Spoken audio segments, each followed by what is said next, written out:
the area to provide help for anyone dealing with trauma in the wake of the shooting. Adam?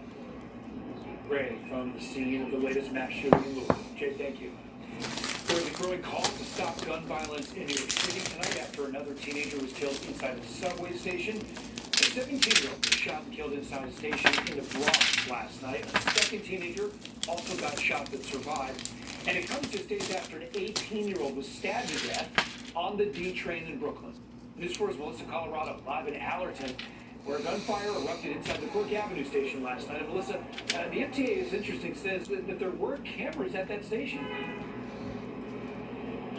Adam, as many as 12 cameras, and all of that footage has been handed over to police. We also know there's been a group of violence interrupters hanging outside of the subway station, and they are hoping that their presence is enough to prevent any future bloodshed.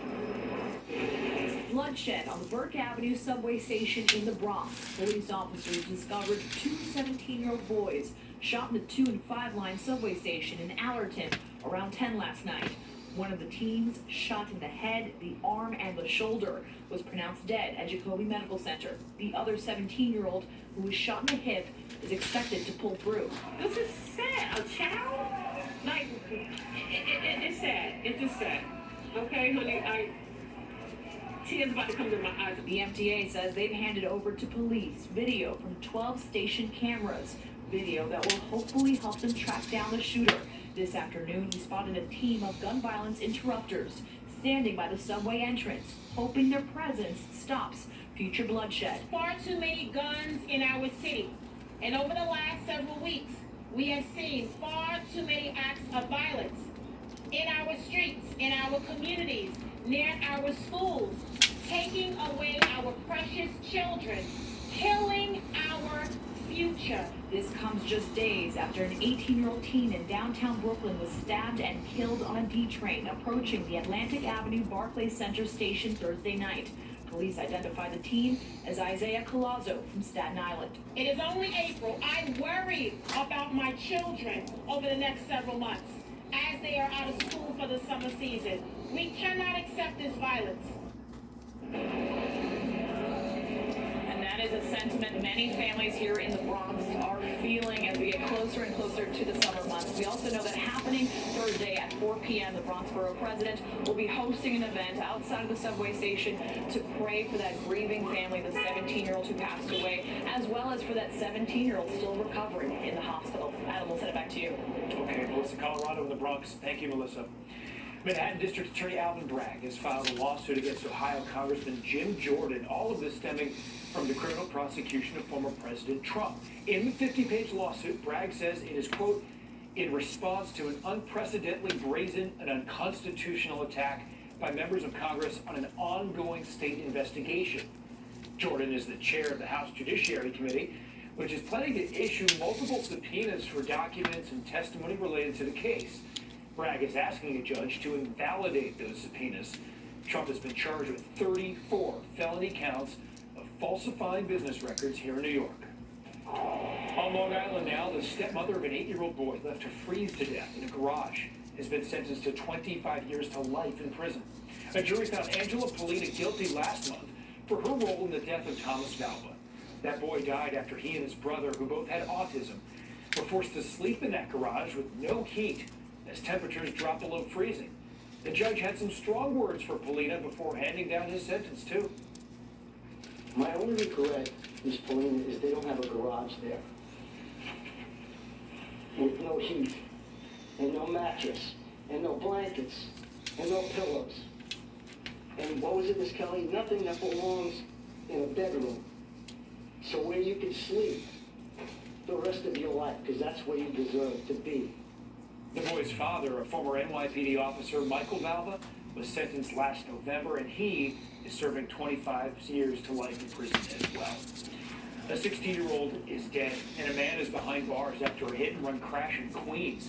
Surveillance video shows Jaden McLaurin riding a city bike across 21st Street in Astoria last night, and that's when an SUV slammed right into him.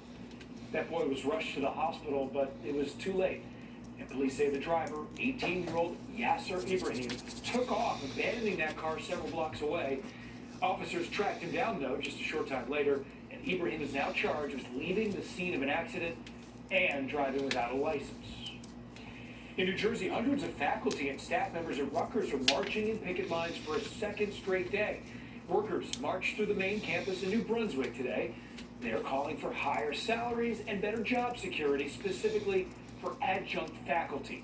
News 4's Brian Thompson is live in New Brunswick. And Brian, any sign of progress in these negotiations here?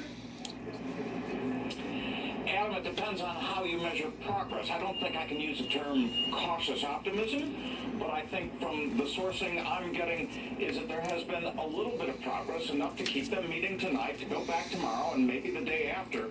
I'm certainly not getting any indication that there's going to be a settlement tonight, or tomorrow morning, or tomorrow afternoon. Not at this point, anyway. Meanwhile, the protesters, the striking professors and TAs, well, they've been marching and rallying, and right now behind me, they're just kind of huddled around like it's a music fest. From Chopper 4, striking professors and teaching grad students marched down George Street in the heart of New Brunswick from all the Rutgers campuses in this city and across the river in Piscataway. Joining their College Avenue campus colleagues already picketing in front of Old Queens, the historic building serving as a president's office here at Rutgers. I'm optimistic. What makes you feel that way? I think that it's in everybody's interest to resolve this contract as soon as possible. The strikers marched for much of the day across the College Avenue campus, the true heart of Rutgers, as negotiations at the State House in Trenton entered their second day. Students, meanwhile, were left for the park without classes to attend, some sitting around the yard, once famous for the grease trucks that used to fuel their days. Can you study like this? Well, I think it's hard because we don't know what exactly we're studying for. Well, the university has talked about a court order to stop the strike. It is holding off at Governor Murphy's orders as long as some progress is being made in negotiations. But whatever compensation ends up in the final contract, a tuition hike seems likely to pay for at least part of it.